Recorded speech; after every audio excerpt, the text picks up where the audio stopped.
তো সবাইকে ফেনীতে প্রথমবারের মতন এবার জগদ্ধাত্রী পূজা হয়, যা করেছে একদল তরুণ যারা নাকি ইন্টারে পড়ে।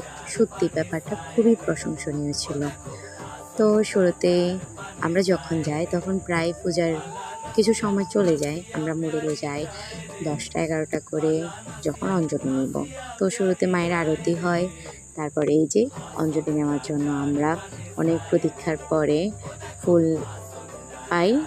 তারপর সবসময়ের মতন অঞ্জলি নিয়ে চরণামৃতি নিয়ে আমরা আমাদের উপবাসটা শেষ করি।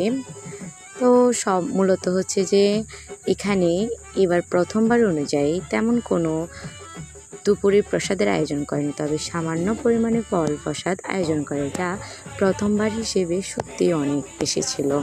এই যে প্রসাদ নেই, তারপর যেহেতু জগদ্ধাত্রী পূজা একদিনে মূলত সব পূজা হয়, সপ্তমী, অষ্টমী, নবমী। তো আমরা অঞ্জলি নেওয়ার পরে অষ্টমী পূজার শুরু হয়ে যায়। ঠাকুর মশাই আর যারা পূজা করছিল তারা অষ্টমী পূজার আয়োজন করে।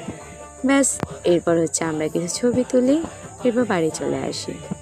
আর আপনাদের মধ্যে অনেকে আমার ভিডিওগুলো দেখে থাকেন, তো সবাই সাবস্ক্রাইব করে চ্যানেলটার পাশে থাকবেন। ধন্যবাদ সবাইকে। ভালো থাকবেন, সুস্থ থাকবেন।